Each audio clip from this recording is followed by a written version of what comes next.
j'invite le pasteur Aimé Lunda. Pendant qu'il s'élève, il s'approche. Nous acclamons pour le Seigneur. C'est venu. Je l'ai aimé dès le premier jour que je l'avais vu. Il fut le premier dirigeant de la chorale à la Bonne Matadi. Heureusement, vous avez bien défendu les couleurs, mes amis. Que Dieu vous bénisse encore. Shalom bien-aimé. Shalom. Oh non, je veux entendre un grand shalom. Shalom bien-aimé. Le shalom de quelqu'un qui est dans la joie. Shalom de la présence. Est-ce que quelqu'un peut acclamer le Seigneur?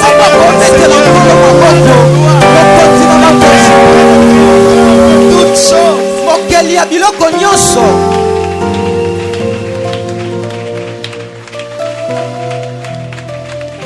Amen. Amen. Que le Seigneur soit béni. Je bénis le pasteur pour la grâce qu'il nous accorde d'être en ces lieux. C'est vrai, nous sommes là en tant qu'autorité de la province. Mais la province ne vient pas pour écraser les églises. Nous reconnaissons l'autonomie des églises. Et nous bénissons le Seigneur pour cette faveur que nous fait le pasteur Roger Kabea. Je vous salue donc au nom de notre Seigneur Jésus-Christ. Et je vous apporte également les salutations de notre représentant provincial, le pasteur Christian Baya. Il est allé prêcher dans une de nos églises. Mais aussi secrétaire provincial, pasteur d'une église. Je suis aussi homme marié. Je vous transmets les salutations de mon épouse. Amen. Amen. Car depuis Matadi, on nous contrôle.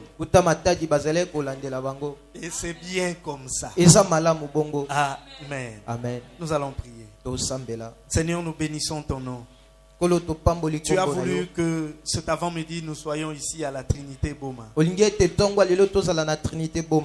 voulons parler de ta part. Je suis le premier à avoir besoin de t'entendre parler. Parle, Seigneur, et nous voulons t'écouter.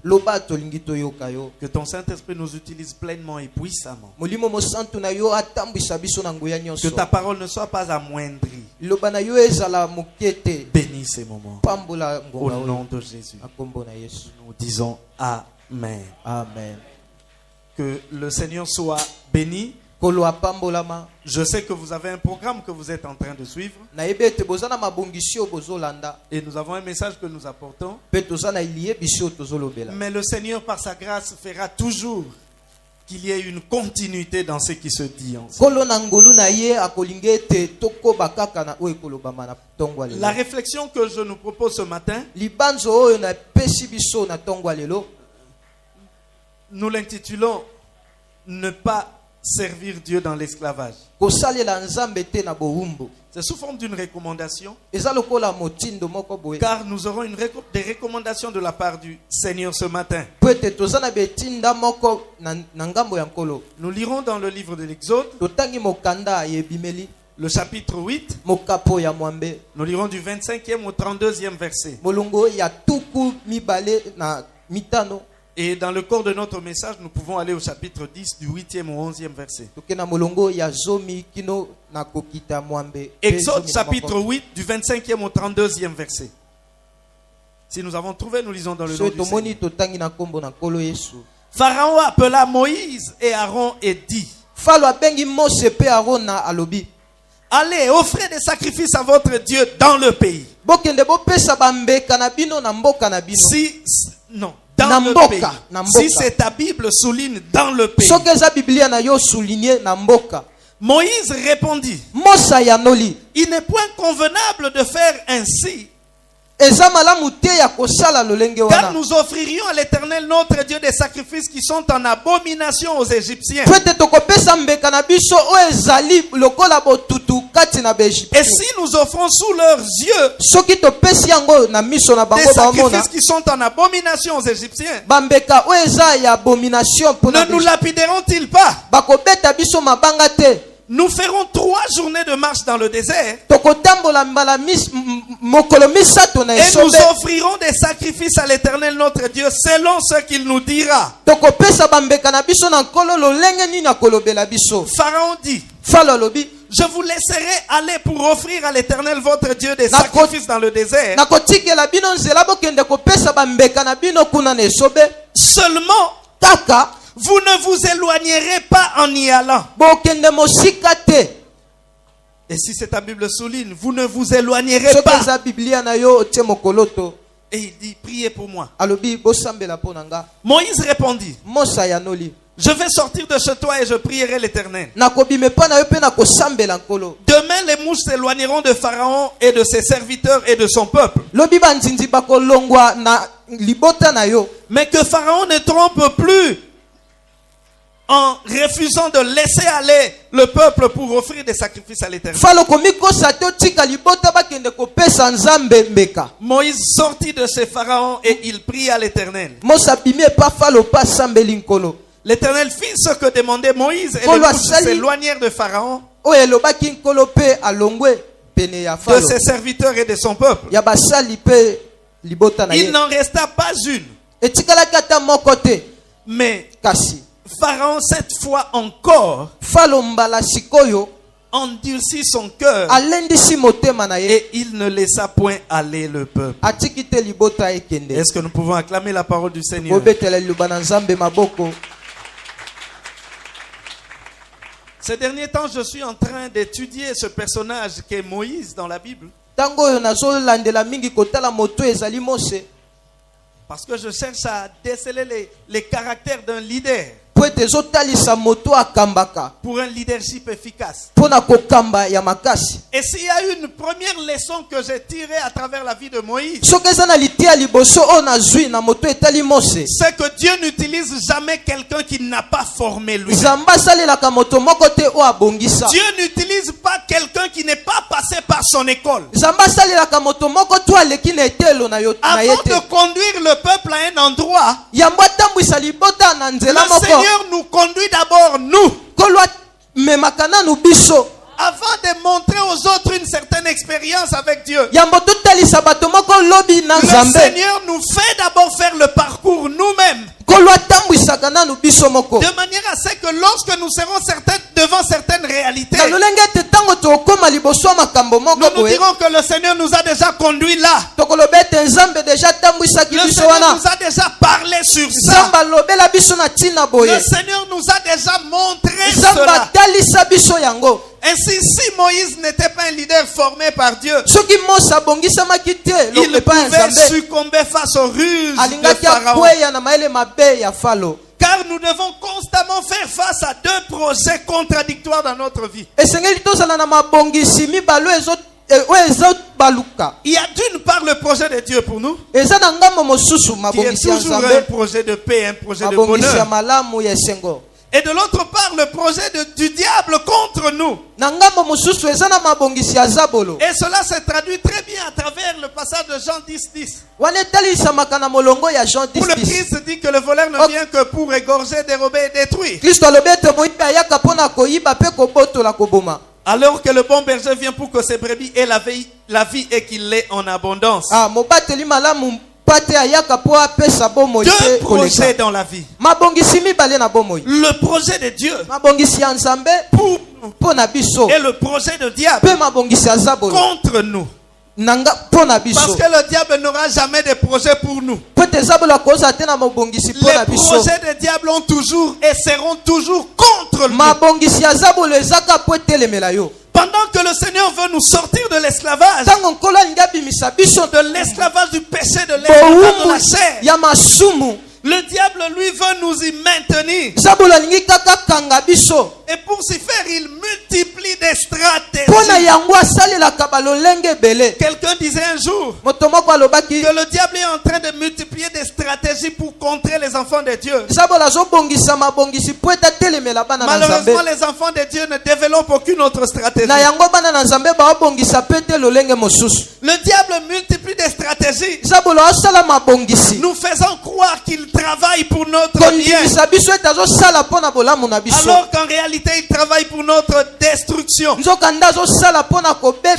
que le diable peut nous proposez ne sera jamais pour notre bien. Même le plaisir qu'il peut te proposer est en réalité pour te détruire. Les soi-disant avantages qu'il peut te proposer sont pour te détruire. Et Pharaon voulait qu'Israël reste esclave. Même s'il proposait à Moïse des pseudo-solutions, alors que c'était des astuces pour maintenir Israël en esclavage. Ainsi, dans le comportement de Pharaon,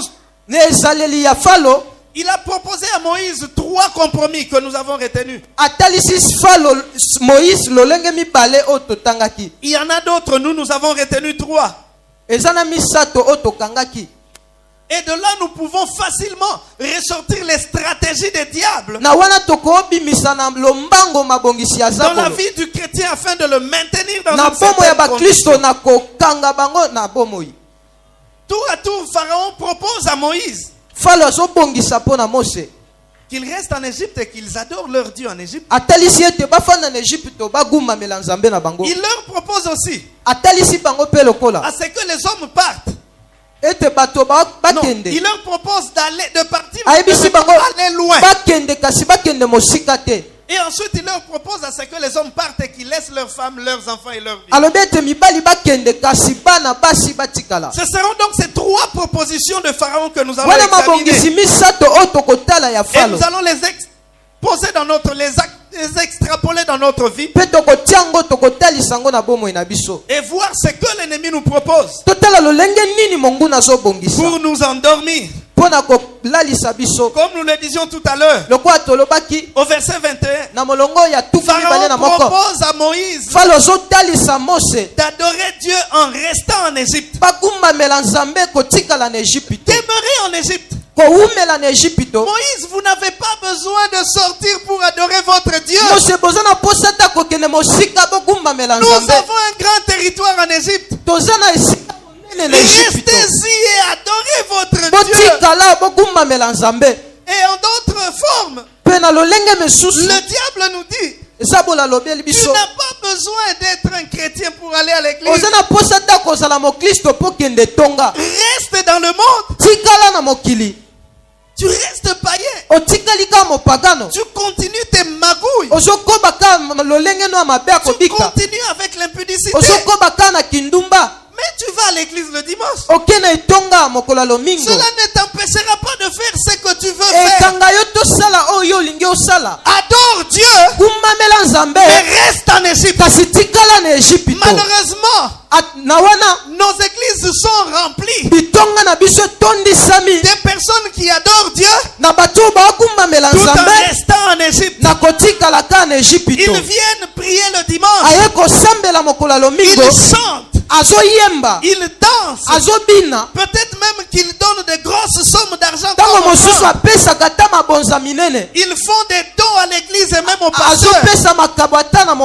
Mais ils sont en Égypte. Le dimanche ils chantent. Peut-être que le samedi il était dans la boîte de nuit. Le dimanche il prend la Sainte Seine. Peut-être que le samedi il a pris l'alcool. Ce n'est pas un problème pour lui. Le diable lui a permis. Adore. Mais en Égypte, tu n'as pas besoin de t'imposer beaucoup d'autres restrictions. Tu n'as pas besoin de changer ta vie. Va seulement à l'église. C'est ainsi que nous trouvons des personnes qui viennent à l'église par habitude. D'autres qui viennent pour combler leur temps. Je n'ai rien à faire le matin, je vais à l'église. Et après j'irai voir le match. L'activité phare de sa journée c'est le match. Mais comme le match c'est les après-midi, donc que j'aille d'abord à l'église et puis j'irai au match après. Bien aimé, lors de notre conversion, nous avons la possibilité de choisir quel genre de chrétien voulons-nous être. Ce que nous sommes, c'est ce que nous avons choisi d'être. Si quelqu'un est un chrétien médiocre, c'est parce qu'il a voulu être un chrétien médiocre. C'est le choix qu'il a fait. Si quelqu'un est un chrétien profond, c'est parce qu'il a fait le choix de la profondeur. Qu'as-tu choisi d'être? On ne te l'a pas imposé. Lorsque tu as entendu parler de Christ, tu as dû faire le choix. Tu veux être comment? Nous qui avions appris l'histoire à l'école secondaire et même à l'école primaire, on nous parlait d'un général belge. Qui avait écrit cette phrase: avant l'indépendance égale après l'indépendance.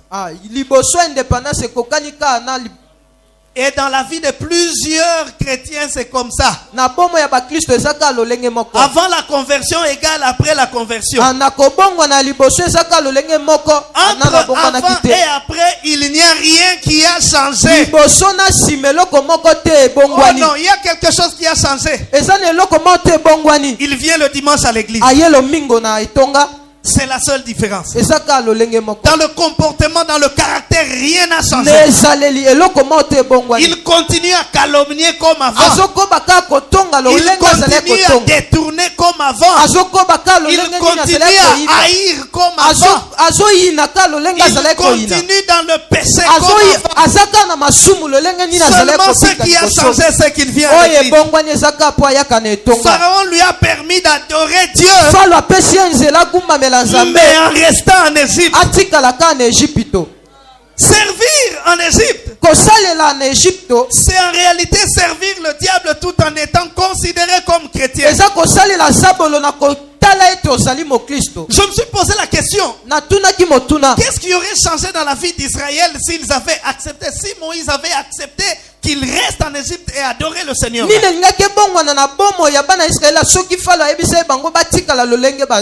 En réalité, rien. Cela ne changerait pas leur état d'esclave. En d'autres termes, celui qui sert Dieu en étant en Égypte est toujours esclave. Il est esclave du péché. Il est esclave du sexe. Il est esclave de la bière. Il est esclave de l'argent. Cependant, c'est entre guillemets un frère, une sœur à l'église. Il n'a rien à voir avec le Seigneur. Aucune relation avec le Seigneur. Il vient à l'église, mais il vit en Égypte. Malheureusement, ce genre de personnes, nous les avons nombreux à l'église. Il vient à l'église, mais il est dans le monde. Sa vie, c'est dans le monde. Ses affections, c'est dans le monde. Ses amis sont dans le monde. À l'église, il n'a personne avec qui il parle en profondeur. Parce qu'il encouragerait à vivre dans la sanctification. Il fuit ceux qui vivent dans la sanctification. Il préfère les amis qui leur parleront des femmes. As-tu vu cette jeune fille-là? Oh, c'est une très jolie fille. C'est avec ce genre de personnes. Mais ceux qui lui posent la question: mon frère, ce matin tu as médité sur quel passage? Non, ce genre de personnes ne m'intéresse pas. Avec qui es-tu? Avec les Hébreux ou avec les Égyptiens? Si tu es avec les Égyptiens, c'est que tu es Égyptien. Loin de Dieu. Donc la première astuce, c'était celle-là. Adorer le Seigneur, mais en Égypte. Va à l'église, mais ne change rien à ton comportement. Va à l'église, mais ne change rien à tes habitudes. Continue à t'habiller comme tu as l'habitude de t'habiller. En DVD. Vous connaissez l'habillement en DVD. Dos et ventre dehors. Mais c'est votre sœur à l'église. J'étais encore responsable de la jeunesse dans notre église de la Borne Matadi. Nous étions au culte de dimanche. J'ai vu une sœur qui était très bien habillée. Mais après les cultes, alors que nous devions visiter une famille de l'église, je vois la même sœur. Elle n'était pas encore arrivée dans leur maison. C'est qu'elle avait un vêtement qu'elle avait mis au-dessus. Et elle avait les DVD à l'intérieur. Après le culte, elle enlève les vêtements de l'église pour être vraiment ce qu'elle est. Car dans sa vie, rien n'avait changé. Elle allait à l'église, mais rien n'avait changé. Deuxième astuce. Il lui dit, allez adorer votre Dieu, mais ne vous éloignez pas. La seconde proposition de Pharaon, qui du reste n'était pas très différente de la première, était de laisser partir Israël, mais qu'il ne s'éloigne pas trop de l'Égypte. C'est comme cela que le diable trompe certaines personnes, en faisant semblant de modifier la première proposition. Il l'a tenu un peu, mais en réalité il propose la même chose. Je veux dire à quelqu'un que le diable est l'ennemi de la profondeur. Il ne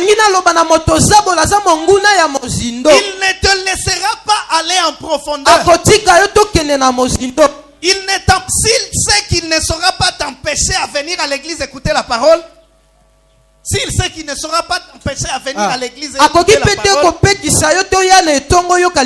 il peut néanmoins t'empêcher d'être profond. Il va te conduire à être superficiel. Va à l'église. Tu peux même t'engager dans un département et servir. Mais ne va pas trop loin. Sois superficiel. Ne passe pas beaucoup de temps dans la prière. Du reste, tu n'as pas besoin de multiplier des paroles pour que Dieu t'entende. Pour que Dieu exauce ta prière, tu as besoin de prier pendant 1 heure. Non, tu peux prier pendant 5 minutes. Dieu de toutes les façons, la Bible dit que le Saint-Esprit, nous ne savons pas prier. Le Saint-Esprit intercède pour nous dans des soupirs inexprimables. Tu as besoin juste de 5 minutes et puis c'est fini. Ne va pas en profondeur. Lire la Bible. Pourquoi tu vas t'accorder une telle tâche difficile? De toute façon, le dimanche, le pasteur va lire la Bible. Et toi aussi, tu en profiteras, tu liras ta Bible.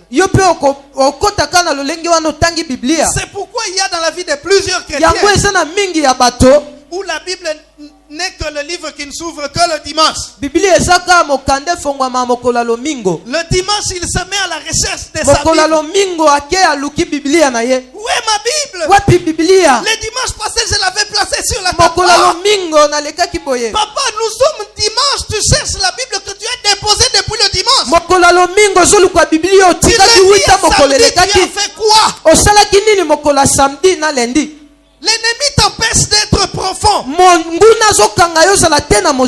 te conduit à être superficiel. Tu vas à l'église.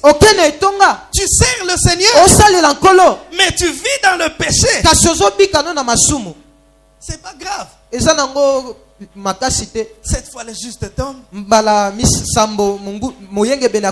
Cette fois, il se relève. Toi, tu n'es pas tombé. Toi, tu es couché. Parce que ta vie, c'est comme ça. Superficiel. Celui qui est superficiel est l'allié du diable. Car il l'aide à réaliser ses projets dans ta vie. Pharaon dit à Moïse, vous pouvez partir. Mais n'allez pas très très loin. Et le diable peut dire à un enfant de Dieu, oui, tu peux partir, mais ne va pas très loin. Et ce genre de personnes qui ne vont pas très loin mènent une vie chrétienne sans sacrifice. Tout ce qu'ils font est linéaire. Il n'y a pas de sacrifice. Ils sont incapables de jeûner. Il suffit qu'on décrète le jeûne et il sera le premier à respecter. Est-ce que le pasteur se rend compte de ce qu'il dit? 7 jours sans manger quand même, c'est pas normal. Et puis de toute façon, Jésus a déjà jeûné pour nous. Les activités spirituelles extraordinaires sont incompréhensibles pour lui. Nuit de prière ou veille de prière, ce sont des choses qu'il ne comprend pas. Pourquoi? Dernièrement, nous avions une retraite avec tous les ouvriers. Une sœur est venue me voir. Il me dit, pasteur, mon père a refusé que j'assiste à cette retraite. Je lui dis, pourquoi? Et pourtant, il va aussi dans une église. Il va prier le dimanche. Il dit, non, il pose la question, est-ce que pour que Dieu nous exauce, il faut seulement qu'on soit en retraite? On ne peut pas prier de 17h à 18h et puis Dieu nous exauce. Ça, c'est quelqu'un qui est superficiel. Il ne comprend pas les choses profondes de Dieu. Il est dans les superficiels. Il est là toujours à revendiquer. Il est là toujours à murmurer. Non, quand même, c'est trop, le pasteur exagère. On doit encore contribuer pour construire. Il ne voit pas que la situation du pays n'est pas bonne. Les choses profondes lui sont inconnues. Il est insensible à la profondeur de Dieu. Il ne comprend pas que quelqu'un puisse prier en langue. Il dit ça, ce sont des distractions. Il ne comprend pas que quelqu'un dise Dieu m'a dit.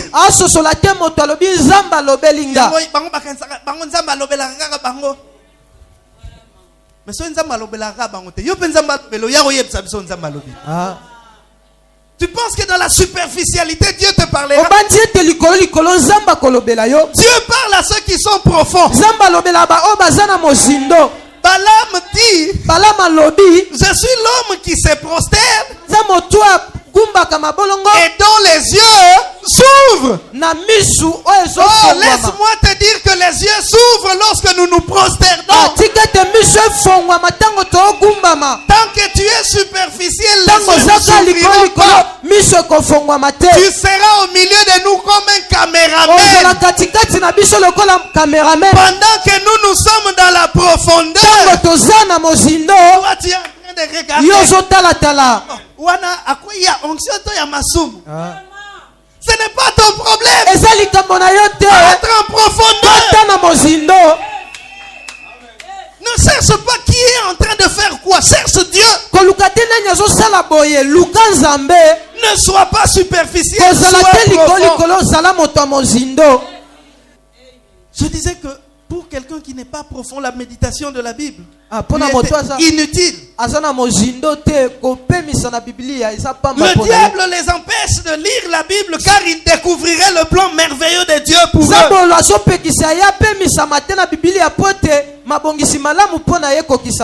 J'ai toujours dit ceci.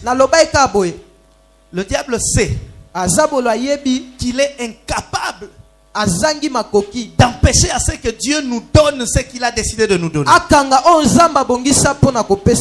Mais il sait aussi qu'il peut nous empêcher, nous, à recevoir ce que Dieu nous donne. Il y a d'une part celui qui donne et d'autre part celui qui reçoit. Si celui qui donne tend la main pour donner, il faudrait que celui qui reçoit tende aussi la main pour recevoir. Je suis en train de donner ce mouchoir à mon frère. Tant qu'il n'étend pas la main, garde tes mains fixes. Nous pouvons passer 100 ans ici, il ne recevra jamais ce mouchoir. Il y a des personnes qui ne reçoivent pas ce qu'ils attendent de Dieu. Non pas parce que Dieu ne leur donne pas, mais parce qu'eux ne reçoivent pas. Il faut tendre la main pour recevoir. Tant que je ne tends pas la main, je ne recevrai pas. Or, la méditation de la parole me permet de comprendre le plan de Dieu. Et la prière me permet d'entrer en possession de ce projet de Dieu pour moi. Tu peux écouter des tonnes de prophéties. Mais tant que tu ne pries pas, cette prophétie ne se réalisera jamais. C'est pourquoi il y a plusieurs prophéties qui plongent les gens dans le fainéantisme spirituel.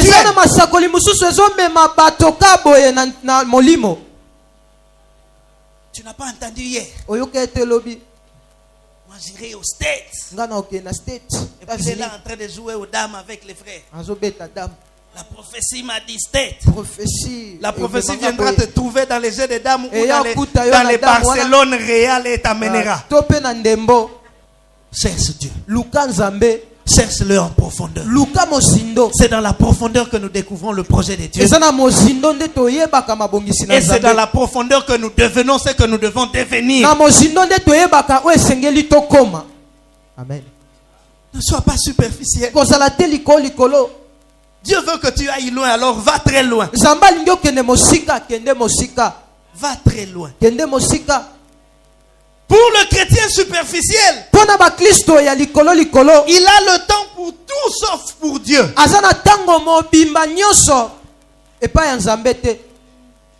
a le temps pour tout. Il a le temps pour regarder les séries. Il a le temps pour aller voir les amis. Il a le temps pour regarder le match. Il a le temps pour dormir, même au-delà du nombre d'heures requis. Mais il n'a pas de temps pour prier. La prière c'est le matin. Quand il se réveille, du reste il est en retard. La prière il l'a fait en s'habillant. Seigneur, je te bénis, je te bénis. Bénis cette journée. Et Amen, il le prononce en fermant la porte. Seigneur, tu vois que je suis en retard. Bénis ma journée. Amen. Cependant, il a le temps pour toutes les autres choses. Tu as 24 heures la journée. Qu'est-ce que tu fais de tes 24 heures? Quelle proportion tu donnes à Dieu? Si tu n'as pas le temps pour Dieu, c'est que tu es superficiel. Parce que je ne peux pas dire que j'aime une personne et que je ne lui accorde pas le temps. Vous savez, même nous les pasteurs, des fois nous avons des exercices terribles à la maison. Tu as passé toute la journée à l'église. Et puis tu arrives à la maison. À peine tu termines de manger. On te dit qu'il y a une maman qui est là qui est venue te voir parce qu'il a un problème. Des fois il faut l'équilibre. Un jour madame me rappelle. Il me dit tu dois aussi m'accorder mon temps. Elle a raison parce que quand on aime, on doit passer du temps ensemble. Et si tu prétends aimer Dieu, tu dois passer du temps avec lui. Tu nous dis que tu aimes Dieu, cependant tu ne passes pas du temps avec lui. Et malheureusement, il y a des personnes qui sont capables de passer 2 heures à expliquer à un homme ses problèmes. Mais ils sont incapables de prier pendant 2 minutes. Quand il commence à te parler de son problème, moi vraiment ma vie, elle n'est pas bien. Ça a commencé depuis longtemps. En 1848, lorsque les Belges sont venus, mon arrière-arrière-grand-père, il est capable de te parler de tout ça. mais incapable de parler à Dieu. Dans une église quelque part, une maman est venue voir le pasteur. Il dit, pasteur, moi je vais abandonner la foi parce que Dieu ne s'occupe pas de moi. Dieu n'exauce pas ma prière. Je vais abandonner Dieu. Le pasteur était choqué. Maman n'abandonne pas la foi. Demain je viens avec les intercesseurs. Nous allons faire une nuit de prière chez toi. Et le lendemain le pasteur vient avec un groupe d'intercesseurs. À peine on commence, la maman commence à somnoler. On la réveille. Vous savez, généralement quand on est en prière, quand quelqu'un dort, quand il se réveille, vous savez avec quoi il se réveille? Avec le parler en langue.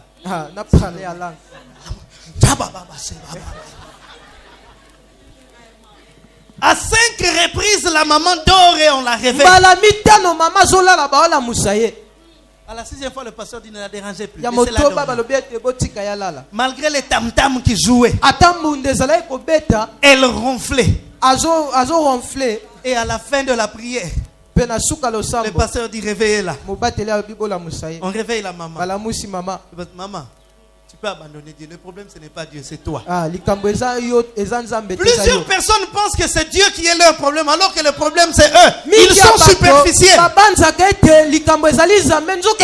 pas le temps pour Dieu. Ils ne parlent pas à Dieu. Lui et Dieu ne causent pas.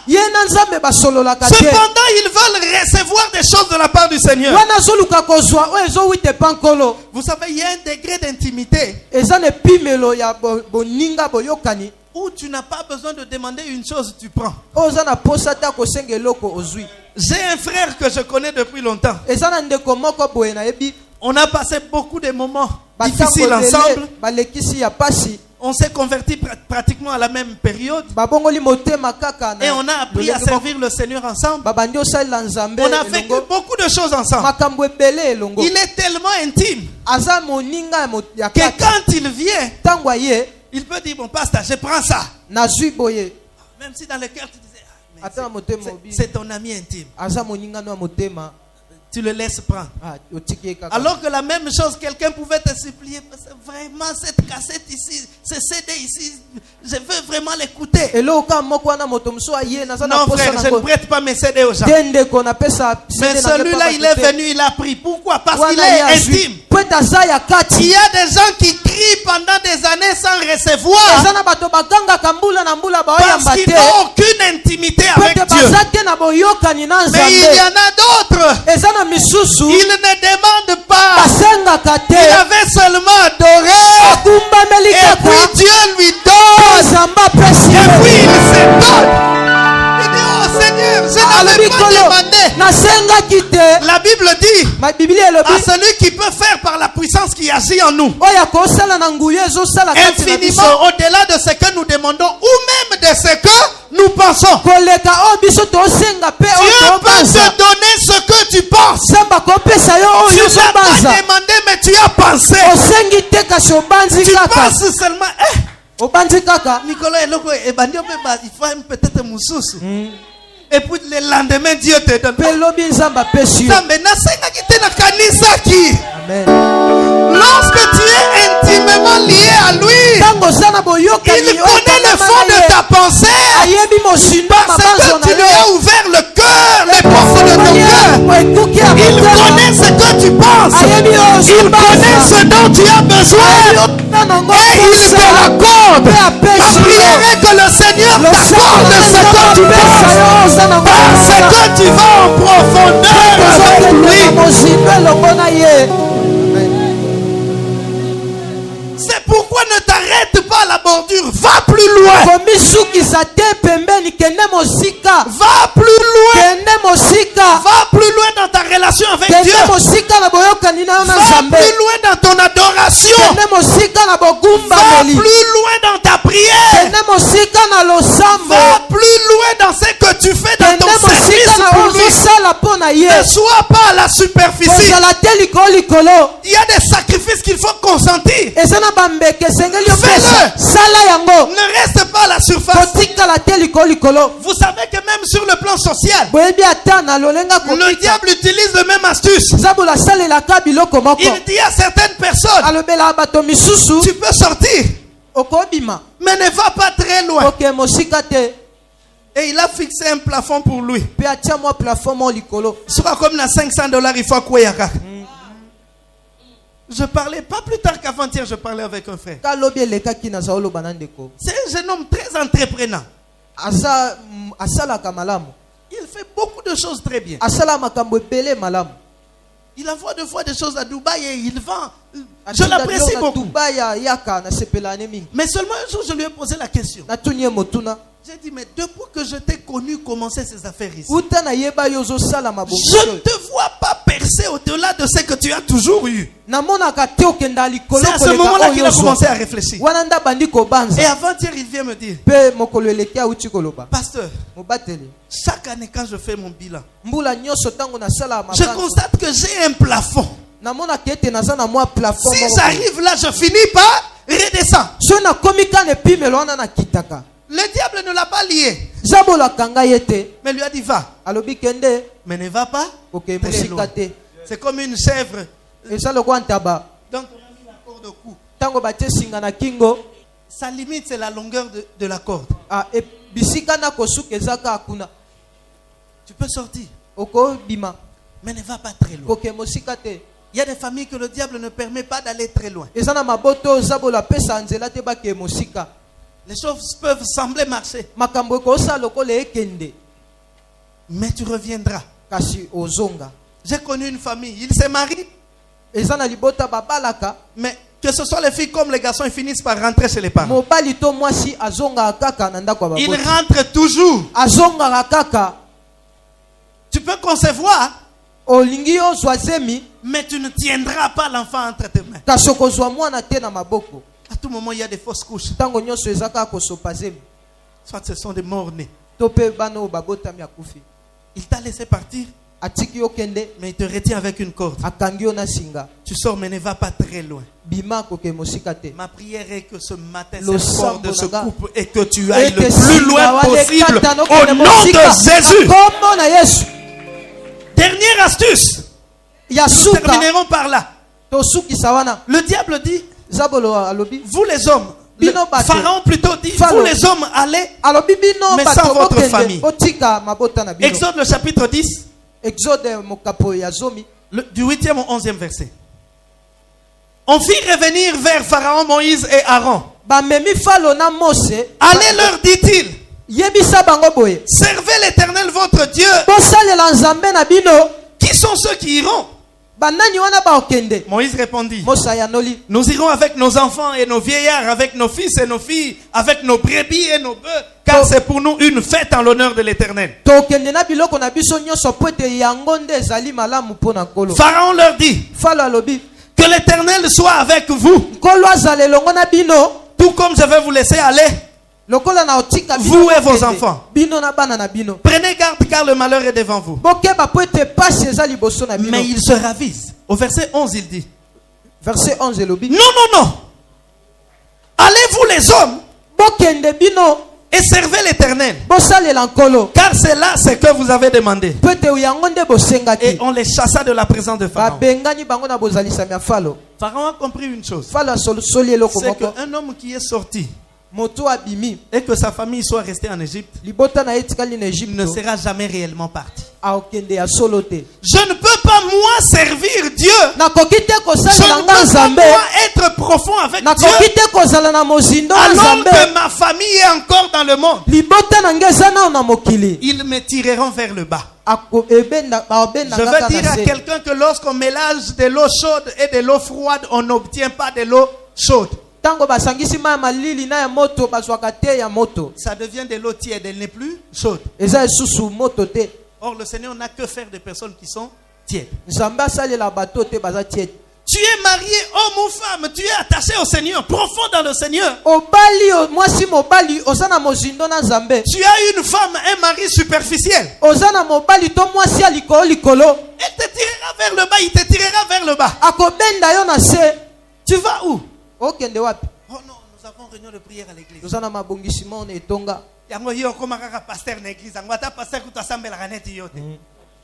Tu vas où comme ça?